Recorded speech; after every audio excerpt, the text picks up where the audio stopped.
દોસ્તો, આપણું મિશન છે હરાવો ડાયાબિટીસને. આ મિશનની અંતર્ગત આજનો આ પોડકાસ્ટ છે અને આપણને ડૉક્ટર ફાગુન જૈન આપણા ડાયાબિટીસ માટે સમગ્ર આખા શરીરને ફાયદો થાય અને ડાયાબિટીસના બધા લક્ષણોને આપણે એને રિવર્સ કરી શકીએ અને છેવટે ડાયાબિટીસ પર રિવર્સ કરી શકીએ એની A to Z માહિતી આપવાના છે.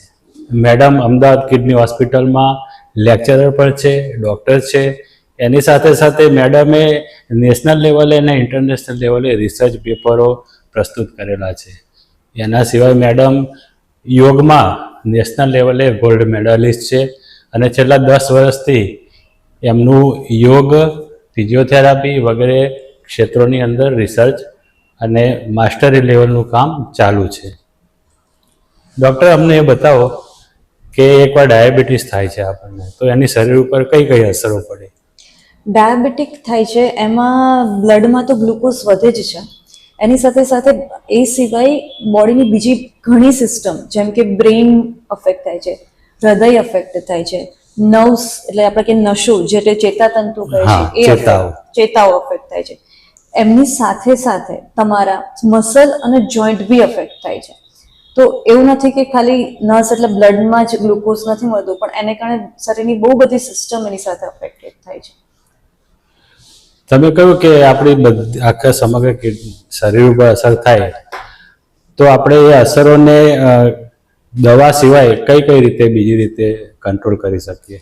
હા, એટલે આપણે એના માટે સમજવું જોઈએ કે મતલબ એ ડાયાબિટીસમાં આ બધી સિસ્ટમ અફેક્ટ થાય છે કેમ? ડાયાબિટીસના મેઇનલી બે ટાઈપ કહીએ તો ટાઈપ 1 અને ટાઈપ 2 ડાયાબિટીસ છે. તો ટાઈપ 1 ડાયાબિટીસમાં શું થાય છે કે નાના બાળકોમાં અને તરુણ અવસ્થાવાળા બાળકોમાં જોવા મળે છે. જે આ થાય છે તેમાં કેવું બોડીમાં ગ્લુકોઝ ઇન્સ્યુલિન જે ગ્લુકોઝના મેટાબોલિઝમ માટે ઇમ્પોર્ટન્ટ છે એ પ્રોડ્યુસ જ નથી થતું, રાઈટ? હવે આ જે ઇન્સ્યુલિન છે એ ટાઈપ 2માં પ્રોડ્યુસ તો થાય છે પણ એ સેલ ઉપયોગ નથી કરી શકતું. આ બે કારણ છે કે જેને કારણે આપણે ડાયાબિટીસ થાય છે, કારણ કે ગ્લુકોઝનું પ્રમાણ બ્લડમાં વધી જાય છે. તમે કહ્યું કે ટાઈપ 1માં ઇન્સ્યુલિન પ્રોડક્શન જ નથી થતું, તો એટલે આમાં પેનક્રિયાસ ખરાબ હોય છે, પહેલાથી જ ખરાબ હોય છે કે? હા, એટલે પેનક્રિયાઝમાં જે બીટા સેલ છે જે ઇન્સ્યુલિન પ્રોડ્યુસ કરે છે એ એનું ફંક્શન નથી કરી શકતા. એટલે ઓટોઇમ્યુન કે બોડીના સેલ જ એને ડિસ્ટ્રોય કરી દેતો હોય. અચ્છા, આપણું શરીર જ આપણી ઉપર હુમલો કરે અને બીટા સેલ્સને ડિસ્ટ્રોય કરી નાખે. એટલે આપણી ઇમ્યુનિટી સિસ્ટમ આપણી દુશ્મન બની જાય, એવું થાય ને? એક્ઝેક્ટલી. હા, તો આ ઇમ્યુનિટી સિસ્ટમ જે દુશ્મન બની એ તો ટાઈપ 1માં થાય છે, પણ મેડમ ટાઈપ 2 કેવી રીતે થતા હોય છે? ટાઈપ 2 ડાયાબિટીસમાં મેઇનલી બોડીના જે સેલ છે એની ઉપર એક મેમ્બ્રેન કહેવાય, એના પર ઇન્સ્યુલિન અટેચ થાય અને એને રિસેપ્ટ કરે અને એને કારણે ગ્લુકોઝનું મેટાબોલિઝમ સ્ટાર્ટ થાય. એટલે ગ્લુકોઝ વાપરી શકે જે આપણા સેલ છે, માઇટોકોન્ડ્રિયા એટલે બીજું પાવર હાઉસ છે જેમાંથી આપણી શક્તિ પ્રોડ્યુસ થાય. ગ્લુકોઝનો ઉપયોગ કરી અને એ શક્તિ ઉપયોગ કરે છે, રાઈટ? હવે આ જે પ્રોસેસ છે એ જ સ્ટોપ થઈ જાય છે કે ઇન્સ્યુલિન એ વાપરી જ નથી શકતું. તો આપણે એને વાપરવા માટે એની સેન્સિટિવિટી અથવા તો એનું એટેચમેન્ટ લેવલ વધારવું પડે. હવે આ એટેચમેન્ટ લેવલ વધારવા માટે આપણે એક અને માત્ર એક ઉપયોગ એવો છે કે આપણે એક્સરસાઇઝ કરીને એની સેન્સિટિવિટી અથવા તેનો ઉપયોગ વધારી શકીએ. અને બાકી બીજું જે આપણે ડ્રગ્સ લઈએ છીએ કે દવાઓ લઈએ છીએ જે મેટફોર્મિન છે કે કાઇન્ડ ઓફ, તો એનાથી સેન્સિટિવિટી વધારે છે અને એ તમારું. એટલે ભલે તમે દવા લેતા હો પણ સાથે એક્સરસાઇઝ, કોઈ પણ પ્રકારની એક્સરસાઇઝ કરવાથી ઘણો મોટો લાભ થતો હશે. હા, લગભગ મતલબ તમે માનો ને કે દવાથી તમે કંટ્રોલ કરી શકો પણ એને આગળ વધતો અટકાવવા અથવા તો એને રિવર્સ કરવામાં ઘણો મોટો ઉપયોગ છે એક્સરસાઇઝથી. અચ્છા, આપણે રિવર્સ શબ્દની વાત કરી, એ રિવર્સ એટલે શું દવાઓ એમાં થોડી ઓછી થઈ શકે? બિલકુલ, મતલબ તમે જેમ જેમ એક્સરસાઇઝ કરો અને ગ્લુકોઝ ઇન્ટેક અથવા તેની સેન્સિટિવિટી તમે વધારો તો તમે દવાનો ડોઝ પણ ડિક્રીઝ કરી શકવાની ક્ષમતા ધરાવે છે. બરાબર, એટલે આનો અર્થ એ થયો કે તમે ડાયટ કંટ્રોલ કરો અને સ્પેસિફિક જે પ્લાન જે હોય, દાખલા કે એરોબિક કે ફિઝિયોથેરાપી કે યોગા, એ રીતે તમને જે પ્રિસ્ક્રાઇબ કરવામાં આવે એ કસરત તમે કરો તો ચોક્કસ રીતે ધીમે ધીમે દવાઓ ઓછી થઈ શકે અને તમારી ગાડી પાછી પાટા ઉપર આવી શકે. મેડમ, તમે કહ્યું કે દવા આપણે લેતા હોઈએ અને જોડે જો એક્સરસાઇઝ ઇન્ક્લુડ કરીએ તો ધીમે ધીમે દવા પણ ઓછી થાય અને ડાયાબિટીસ રિવર્સ થઈ જાય. તો આપણે કઈ કઈ ટાઈપની એક્સરસાઇઝ આપણને ફાયદા કરતી હોય છે આમાં. અચ્છા, એક્સરસાઇઝને આપણે મેઇનલી 4 ટાઈપ કરીએ. ઓકે, એક તો એરોબિક એક્સરસાઇઝ, જેમાં આપણે સાયકલિંગ અને વોકિંગ જેવું આવી શકે, બરાબર. બરાબર. બીજી એક્સરસાઇઝ છે રેઝિસ્ટેડ એક્સરસાઇઝ, જે મસલની સ્ટ્રેન્થ એટલે તાકાત વધારી શકે. ઓકે, ત્રીજી એક્સરસાઇઝ છે બેલેન્સ માટે, કારણ કે ડાયાબિટીક પેશન્ટમાં મેઇનલી બેલેન્સ અફેક્ટ થાય છે, હા, તો બેલેન્સની એક્સરસાઇઝ છે. અને ચોથી છે ફ્લેક્સિબિલિટી. ફ્લેક્સિબિલિટીમાં મેઇનલી આપણે યોગ કહી શકીએ હા. કે યોગાસન દ્વારા એની ફ્લેક્સિબિલિટી ઇમ્પ્રૂવ કરી શકાય. તો એ ફ્લેક્સિબિલિટી એ 4 ટોપ ટાઈપની એક્સરસાઇઝ મેઇનલી બરાબર હોય છે. છે. એટલે આપણે એવું કરી શકીએ કે સપોઝ કોઈને હૃદયની તકલીફ વધારે હોય તો એને કઈ વધારે કરવી, કોઈને હાડકા સ્ટીફ થઈ, સ્નાયુઓ સ્ટીફ થઈ ગયા હોય તો કઈ કરવી, એ તમે કોઈ એનો પ્રકાશ પાડી શકશો મેમ? બિલકુલ, આપણે સિસ્ટમ વાઇઝ જઈએ. ઓકે, તો પહેલા આપણે લઈએ કે ડાયાબિટીકના પેશન્ટમાં આપણને નસોની તકલીફ વધારે થાય છે, તો આપણે નર્વસ સિસ્ટમ લઈએ કે નસમાં જે તકલીફ થાય છે, તો એમાં શું થાય છે કે મેઇનલી નસમાં પ્રોબ્લેમ કેમ થાય છે, તો એ જાણવા માટે આપણે શું થાય કે ગ્લુકોઝનું પ્રમાણ બોડીમાં વધી જાય છે ડાયાબિટીસ, એને કારણે એક ઇન્ફ્લામેટરી એન્વાયરમેન્ટ ક્રિએટ થાય છે. હવે આ ઇન્ફ્લામેટરી એન્વાયરમેન્ટ એ નસ છે એને ઓક્સિડેટિવ સ્ટ્રેસ એટલે એક ડિસ્ટ્રક્ટિવ ફોર્સ ક્રિએટ કરે છે. એટલે મેમ આપણે સિમ્પલ શબ્દોમાં કહીએ તો જેમ આપણે હાથ ઉપર કે આમ ઉજરડા પડતા હોય છે હા. એવું અંદર પડે, એવું જ ને? હા, એ સેમ એ ટાઈપની તમને, એટલે એવું આપણે શરીરની અંદરના ભાગે થાય, આમ નુકસાન, આમ થોડું નુકસાન ઘસારો થઈ જાય, કાઇન્ડ ઓફ. જેને આપણે શાદીમાં સાદું આપણે કેવું હોય તો સોજો કે બળતરા એવું કઈ કહી શકાય અંદરની બાજુ તો. હા, બળતરા તો એટલે તમને ફિલિંગ આવશે, હા. પણ એક ઘસારો જે નસનું ઉપરનું પડ છે તૂટી જાય અચ્છા, છે. એ તૂટી જાય હા, છે. એટલે એ આપણે કેવું આમ પ્લાસ્ટર હોય, ઘર બનાવેલું હોય સરસ,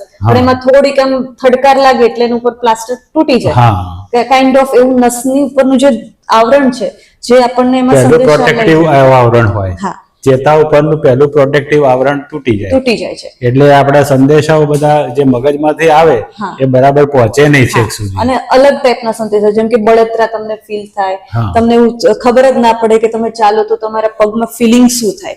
આ પગમાં જે સોય ભોકાતી એવું થાય છે હા. એ પણ આને લીધે જ થતું હશે ને? બસ આ જ્યારે નસની તકલીફ શરૂ થાય છે ત્યારે જ આ થાય છે.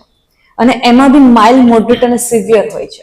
એટલે માઇલ્ડમાં શું થાય કે ખાલી તમને એવું થાય કે થોડું સેન્સેશન ફીલ થાય કે ના કંઈક અલગ સેન્સેશન છે, જે તમે કોઈ સોય ભોકાતી હોય કે કંઈક બળતરા થતી હોય, બરાબર. હવે એનાથી મોડરેટમાં શું થાય છે કે મોડરેટમાં તમને સેન્સેશન જ લોસ થઈ જાય, કે તમને ફીલ જ ના આવે કે અહીંયા શું અડી રહ્યું શૂન્ય છે. મારી જવું, શૂન્ય મારી બહેરું થઈ જાય. હા, બહેરું થઈ જાય. એક્ઝેક્ટલી. અને ત્રીજામાં કેવું થાય છે કે અલ્સર થવા મળે છે, કારણ કે આપણને શૂન્ય થઈ ગયું છે તો ત્યાં કંઈ પણ વાગે તો આપણને ખબર જ નથી. હા, એટલે પેલા ડાયનોસોરમાં થયું હતું એવું, હા, એને ખબર નથી પડતી એટલે એની જાતિ આખી ખલાસ થઈ. ખલાસ થઈ. તો એક્ઝેક્ટલી, આપણા શરીરમાં શું થાય છે આપણને સેન્સેશન ના થાય એટલે આપણે એની દવા પણ ના કરાવીએ, એક્ઝેક્ટલી. એ ડોક્ટર જોડે પણ ના જઈએ, એવું થાય. હા, એટલે હવે જ્યારે કે આ નસની તકલીફ હોય છે ત્યારે આપણે કઈ એક્સરસાઇઝ કરવાની, તો એના માટે મેઇનલી બેલેન્સ માટે એક્સરસાઇઝ કરી શકો, કે બેલેન્સને કારણે તમારા પગના સ્નાયુઓની મતલબ તપાસ થાય કે એની સ્ટ્રેન્થ કેટલી છે, સાથે સાથે એ બેલેન્સ કરવાની ક્ષમતા મગજ સુધી પહોંચાડી શકે છે, એને રીએજ્યુકેટ કરવા પડે. અને એની સાથે સાથે ફિઝિયોથેરાપીમાં ઇલેક્ટ્રિકલ સ્ટિમ્યુલેશન અને આપણે જે નસનું રીએજ્યુકેશન એટલે સેન્સરી રીએજ્યુકેશન એક પ્રોગ્રામ કરે કે તમે અલગ અલગ સેન્સેશન ટચ કરીને એને રીએજ્યુકેટ કરી શકો, એના પહેલા જેવા સંદેશા મોકલી શકે, એવું કરી શકાય. પણ આપણે ડાયાબિટીસમાં હૃદયની પણ તકલીફ થતી હોય છે, એના સિવાય કિડની ઉપર પણ અસર થાય, પેરિફેરિયલ ડિસઓર્ડર ઊભો થાય, એ બધા માટે આપણે કઈ એરોબિક્સ સારી, યોગા સારા કે રેઝિસ્ટન્સ પાવર સારું કે કઈ ટાઈપ? આપણે હવે હૃદયની હાર્ટ એટલે કાર્ડિયાક સિસ્ટમ, તો કાર્ડિયાક સિસ્ટમમાં કેવું છે કે જ્યારે ગ્લુકોઝનું લેવલ વધી જાય છે ને ત્યારે કાર્ડિયાકની વોલ જે એના મસલ જે છે એને સ્ટીફ કરી દે છે, એટલે જે હૃદય તમારું એકદમ સ્ટીફ થઈ જાય છે, એટલે પંપ કરવાની કેપેસિટી જ ઓછી થઈ જાય, બરાબર. એટલે એની દિવાલ આપણે એમ કહેવાય ને કે સ્ટીફ થઈ ગઈ છે, તો એ એક અસર થાય છે. અને બીજી જેમાં આપણે કહેવાય ને કે સંદેશા પહોંચાડે કે હાર્ટ પંપ કરવાનું છે, એ સંદેશામાં જ ગડબડી કરી દે છે, એટલે એના સંદેશા જ કોઈક વાર વધારે પહોંચી જાય છે, કોઈક વાર ઓછા, એને એરિથમિયા કાઇન્ડ ઓફ કહેવાય. અચ્છા, એટલે જે પમ્પિંગ થતું હોય એ જ ડિસ્ટર્બ થઈ જાય, ક્યારે કેટલું પમ્પિંગ કરવું એ જ ના કરે, અને એક તો એની કેપેસિટી બી ઓછી થઈ જાય છે, અને એના સંદેશા કે પહોંચાડવા એ બી ડિસ્ટર્બ થઈ જાય છે. એની સાથે સાથે આપણે જે હૃદયની નળીઓમાં એથેરોસ્ક્લેરોસિસ પ્લેગ જે આપણે કોરોનરી ડિસીઝ કહેવાય છે બરાબર. એ બી અફેક્ટ થાય છે, કારણ કે જે નળી હોય છે એ કડક થઈ જાય છે અને એમાં એની ફ્લેક્સિબિલિટી લૂઝ થઈ જાય છે ને એમાં જે આપણે લિપિડ જે જમા થાય છે એ બી વધી જાય છે. એટલે હૃદયમાં 3 પ્રોબ્લેમ શરૂ થાય છે. બરાબર. એટલે દર્શકો, આપણે સામાન્ય ભાષામાં કહીએ તો હૃદયને લોહી પહોંચાડતી નળી હોય એ સાંકડી થઈ જાય અને એની અંદર જ સોજાથી જેવું થઈ જાય. એટલે લોહી જે જતું હોય, હૃદયને પણ કામ કરવા માટે પોતાના માટે પણ લોહી જોઈએ છે. ભલે આપણું લોહી પમ્પિંગ કરતું, પણ એની બોડીને પણ લોહીની સપ્લાયની જરૂર પડે. તો એની બોડીમાં જે લોહી લઈ જતી હોય એ નસો ખરાબ થઈ જાય અને ડૉક્ટરે જે સમજાયું એ ટાઈપની અંદરથી બધી અસરો થાય. હા, એટલે હવે જ્યારે આ અસર આપણામાં થાય છે ત્યારે આપણે કઈ એક્સરસાઇઝ કરવાની? તો એના માટે તમારે એરોબિક એક્સરસાઇઝ કરવાની. એના માટે આખો એક્સરસાઇઝ પ્લાન હોય છે કે કેટલા હાર્ટ રેટથી તમે એક્સરસાઇઝ કરો તો તમે મતલબ તમારું હૃદય ખમી શકે. એમ કહેવાય કે મોડરેટ, એટલે થોડોક થાક લાગે ને એટલી એક્સરસાઇઝ કરવાની. મેમ, એરોબિક્સ એક્સરસાઇઝ એટલે સાયકલ ચલાવવી, દોડવું, એ બધું? હા, એ પણ ડાયાબિટીકના પેશન્ટ્સમાં એના માટે પહેલા પ્રિપેર બી કરવું પડે છે બોડીને. એટલે વોર્મઅપ અને કુલ ડાઉન પીરિયડ બી આપણે એડ કરીને પછી આપણે સાયકલિંગ અને વોકિંગ કરીએ ને હા. તો એનું રિઝલ્ટ બહુ જ સારા મળે છે. આમાં કોઈ માણસ એમને વોર્મઅપ વગર કસરત કરે અને કોઈ વોર્મઅપ સાથે કસરત કરે તો એને કેટલા ટકાનો ફાયદો વધી જતો હશે? એટલે ફાયદો તો જો બંનેમાં થશે જ, પણ જ્યારે વોર્મઅપ નહીં કરે ને ત્યારે નુકસાન વધારે થશે. કારણ કે ગ્લુકોઝ તરત જ વપરાઈ જશે અને બોડી તૈયાર નહીં હોય ને તો તમને સીધું આમ સિન્કોપ કહેવાય કે ચક્કર આવીને પડી જવું, કે ગ્લુકોઝ તરત ઓછો થઈ ગયો, હાઇપોગ્લાયસેમિયા થઈ જાય, તો એવા રીઝન તમને વધારે જોવા મળે છે. એટલે ફાયદા કરતા આપણા નુકસાન ન થાય એની કાળજી વધારે રાખવાની છે. દોસ્તો, આ પોઈન્ટ તમે તમારી ડાયરીમાં નોટ કરી રાખજો, કારણ કે વોર્મઅપ કરવું એ ખૂબ જ જરૂરી છે. એક્ઝેક્ટલી. તો વોર્મઅપ કર્યું પછી આપણે એક્સરસાઇઝ કરી પછી કુલ ડાઉન પણ એટલું જ જરૂરી છે મેમ? હા, કુલ ડાઉન એટલે સિસ્ટમને આપણે પાછો સ્લો, એટલે આપણે રૂટીનમાં લાવવા માટે જરૂર છે. હવે ત્યારે તમે જો કુલ ડાઉન ના કરો તો બોડીની જે એમાં બી ગ્લુકોઝ અપટેકની કેપેસિટી એ ચાલુ જ રહેશે. ઓકે. હા, અને સડન તમે એક સિસ્ટમને બંધ કરો છો એના કરતા એને ધીમેથી બંધ કરો તો એ ફરી વખત ચાલુ કરવા માટે તમારે ઈઝી થઈ જશે. ઓકે. એટલે દોસ્તો, તમે યાદ રાખો, પહેલાં વોર્મઅપ કરવાનું, પછી તમારી કસરત કરવાની, સાયકલ કરો, દોડવાનું કરો કે કોઈ પણ એરોબિક્સ કસરત કરો અને પછી કુલ ડાઉન કરો. એક્ઝેક્ટલી. ત્યારે તમારી સિસ્ટમ આખી, જેને કહીએ ને કે તમારા મસલ્સ ફાટ્યા વગર કે તમારા હૃદય ઉપર ભાર આવ્યા વગર આ બધું તમે કરી શકશો અને તમને રિઝલ્ટ 100% મળશે. મેં જોયું છે કે ઘણા ડાયાબિટીક ટાઈપ 2 વાળા પેશન્ટો હોય છે, એ બહુ ઓબેસ હોય છે. એમને વજન ઉતારવા માટે બહુ પ્રયત્ન કરવા પડે. અને બીજી સાઈડે આપણે જોઈએ તો ઘણા પેશન્ટ એવા આવે છે કે એકદમ પતલા હોય અને એમને ગમે એટલું પ્રયત્ન કરે, ગમે એટલું ડાયટ સુધારે, તેમ છતાં પણ એમનું વેટ વધતું નથી અને દુબળા પતલા જ રહે છે. બરાબર છે. તો એના માટે આપણે કઈ કસરત કરવી પડે અને ખાસ તો આવું થાય છે કેમ?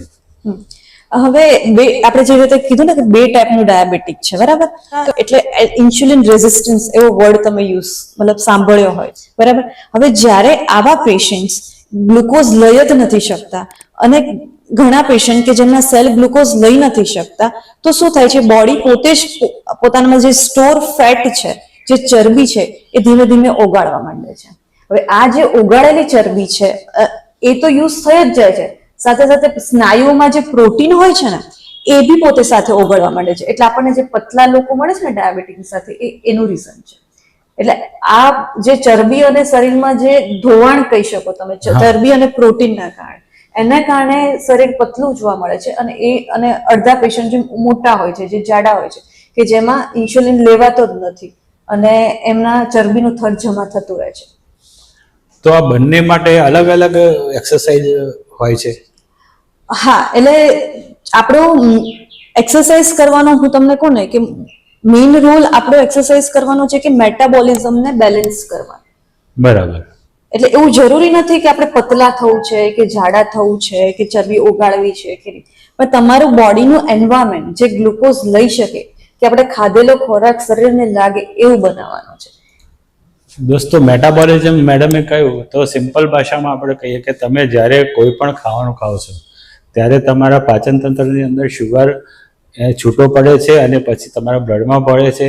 એ બ્લડમાં ભળેલો શુગર તમારા કોષ સુધી જાય કોષનો દરવાજો ઇન્સ્યુલિનથી ખુલે અને શુગર અંદર જઈને એનું પોતાનું કાર્ય કરે. જ્યારે આખી આ સિક્વન્સ છે એ સિક્વન્સ બરાબર જળવાય એને સારું મેટાબોલિઝમ કહેવાય. અને જો આ સિક્વન્સ તૂટી જાય તો તમારું મેટાબોલિઝમ એટલે કે શુગર મેટાબોલિઝમ ખરાબ થાય. અને શુગર મેટાબોલિઝમ જ્યારે ખરાબ થાય છે ત્યારે સાથે સાથે તમારા ફેટનું મેટાબોલિઝમ, પ્રોટીન મેટાબોલિઝમ આ બધું જ ડિસ્ટર્બ થતું હોય છે.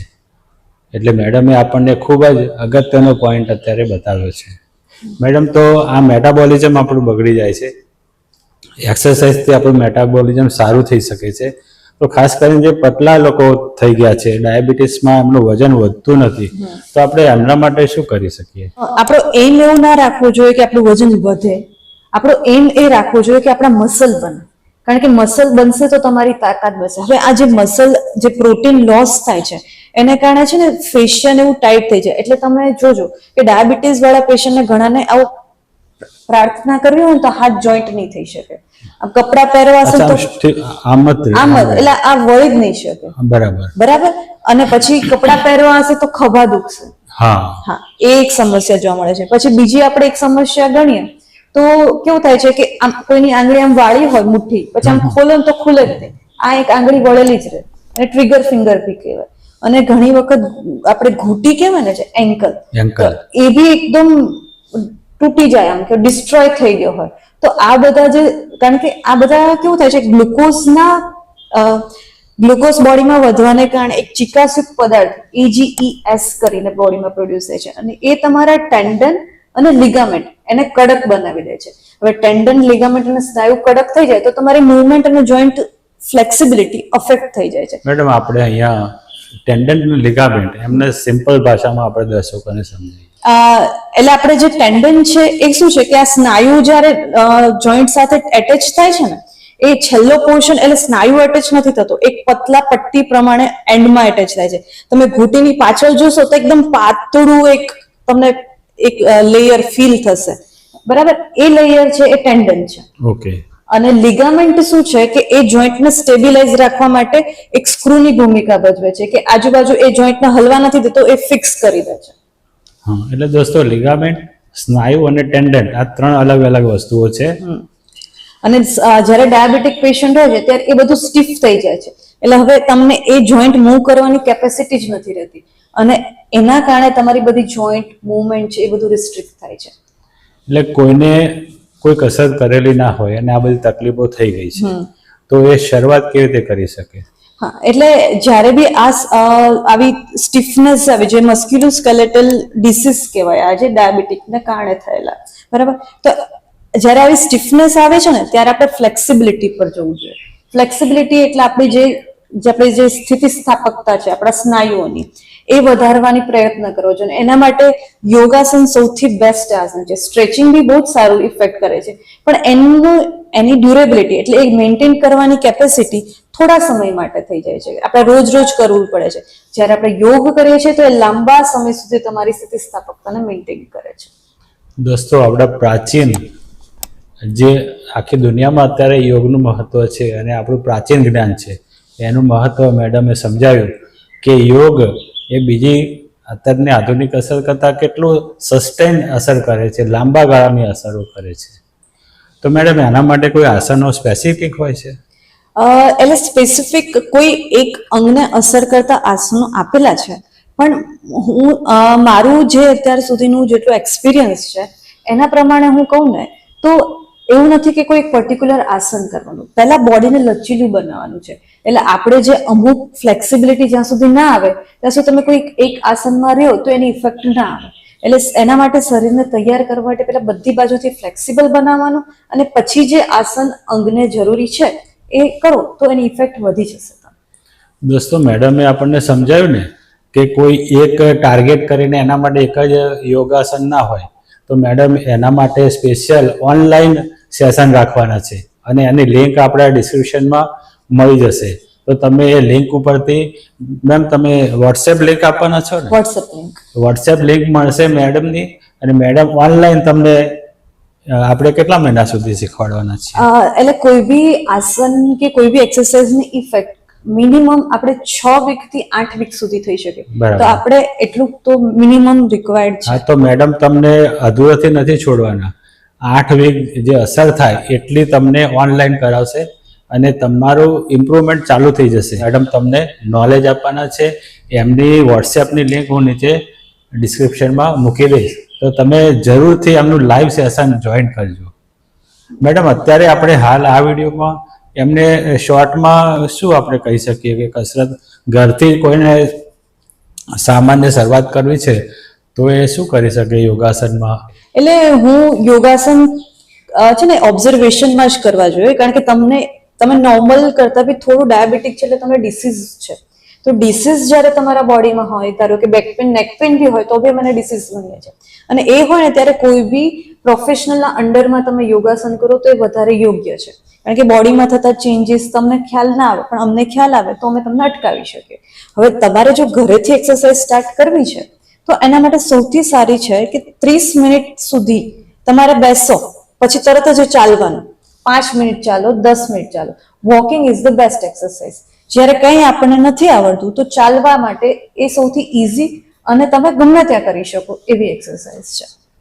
દોસ્તો, તમે મેડમનું લાઈવ સેશન જોઈન કરો એ પહેલાં આટલું ચાલુ કરી દેજો. સવારે તો તમારે 30 મિનિટ ચાલવાનું જ છે, પણ પછી ઘરે આવીને સતત બેસી નથી રહેવાનું. 30 મિનિટથી વધારે બેસી રહેવાનું નથી. બેઠાડું જીવનને અવોઇડ કરવાનું છે. ભલે 5 મિનિટ તો 5 મિનિટ, 30 મિનિટ થઈ જાય બેઠીને કામ કરતા તો 5 મિનિટ ચાલી લેવાનું. ઓકે, એટલે 30 મિનિટ એ કદાચ બેસી શકે ને 5 મિનિટની ગેપ લેવાનું. ઓકે.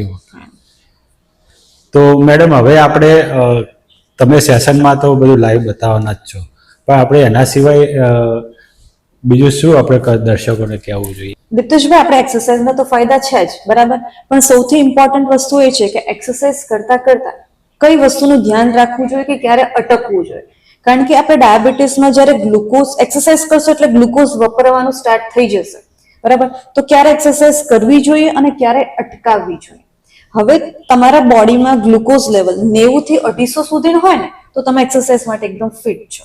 250 કરતા વધારે હોય ને તો તમે એક્સરસાઇઝ ના કરી શકો. તમારે દવા લઈને જ એક્સરસાઇઝ કરવી જોઈએ. આ પહેલી વસ્તુ, બરાબર. હવે બીજી વસ્તુ, એક્સરસાઇઝ કરતા, ચાલતા કે કોઈ બી એક્ટિવિટી કરતા તમને પરસેવો થાય છે, ગભરામણ થાય છે, ધ્રુજારી આવે છે, હૃદયના ધબકારા વધી જાય છે, તો આ બધી વસ્તુ આવે ત્યારે તમારે અટકી જવાનું છે. તમારું ગ્લુકોઝ માપવાનું છે અને કંઈ બી ઉપર નીચે જણાય 90 થી 250 ની ઉપર કે નીચે હોય તો તમારે તમારા કન્સલ્ટન્ટ ડોક્ટરને સંપર્ક કરવાનો છે.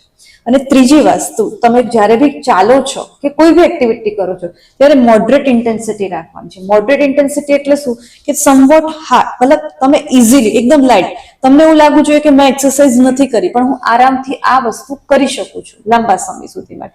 એનું સિમ્પલ કેવી રીતના સમજી શકે કે તમે ધારો કે ચાલો છો ત્યારે હું તમારી સાથે વાત કરી શકું તો એ મેં લાઇટ એક્સરસાઇઝ કરી, પણ આપણે ચાલતા હોય અને આપણે કોઈની સાથે વાત ના કરી શકીએ તો આપણા માટે એ અઘરી પડે છે, બરાબર. એટલે આપણે બોલતા રહેવાનું જ્યારે એક્સરસાઇઝ કરો તો એ આપણા માટે લાઇટ છે.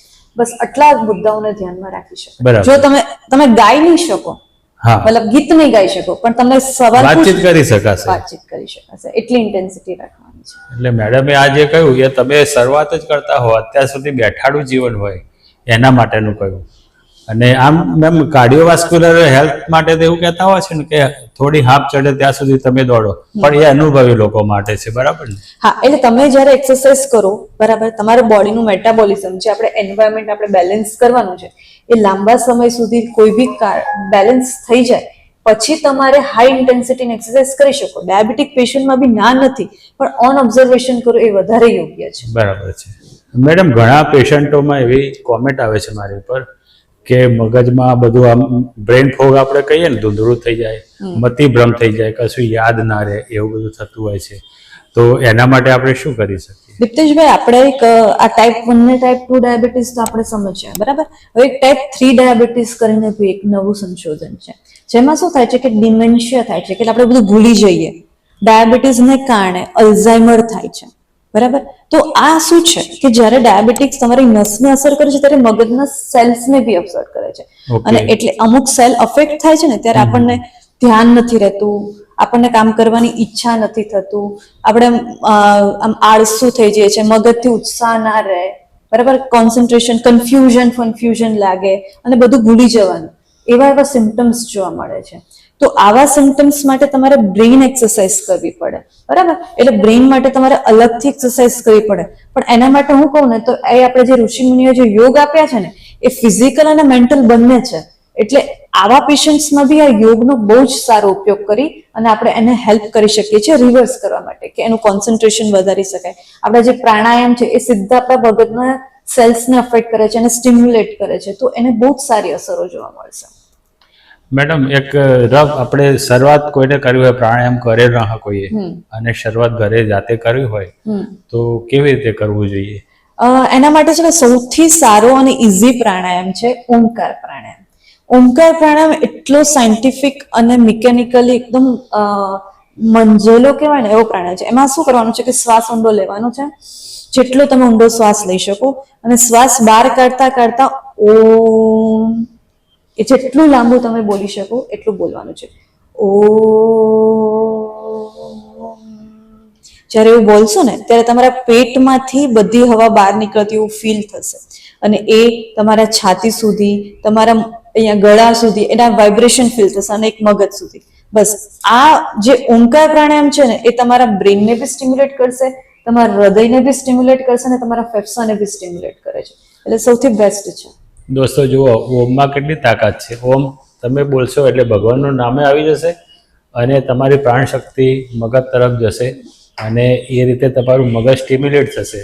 અને તમને જે આ બધા લક્ષણો આવતા હોય, બ્રેન ફોગ થતું હોય, આમ તમે કંઈ વિચારવાયુમાં ચડી જતા હોય, યાદ ના રહે, અલ્ઝાઇમર્સ થતું હોય, તો આ પણ તમે એક સારી શરૂઆત ભગવાનના નામથી કરી શકશો. એક્ઝેક્ટલી. બરાબર ને? દોસ્તો, આપણને ડૉક્ટર ફાગુન જૈન મેડમે ઘણી બધી ઇન્ફોર્મેશન આપી, અને તમને તમારું ડાયાબિટીસ રિવર્સ કરવાની શરૂઆત થાય ત્યાં સુધી તમને 8 વીક ને મેડમ 8 વીક સુધી મેડમ લાઈવ સેશન કરવાના છે. તો એમનું સેશન જરૂરથી જોઈન કરજો. આપણા હરાવો ડાયાબિટીસના મિશનના અંતર્ગત આ વિડીયોમાં તમે છેક સુધી વિડીયો જોયો એ બદલ ખૂબ ખૂબ ધન્યવાદ.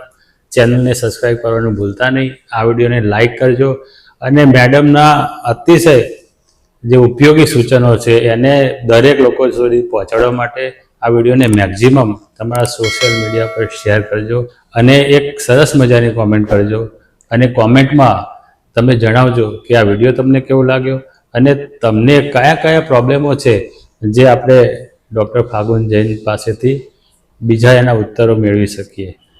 તો ડૉક્ટર ફાગુન, તમારો ખૂબ ખૂબ આભાર. થેન્ક યુ દીપ્તેશભાઈ, મને બોલાવવા માટે. તમારો ખૂબ ખૂબ આભાર, કારણ કે તમે અમારા દર્શકો માટે ખૂબ સારી માહિતી લઈને આવ્યા છો. જય હિન્દ.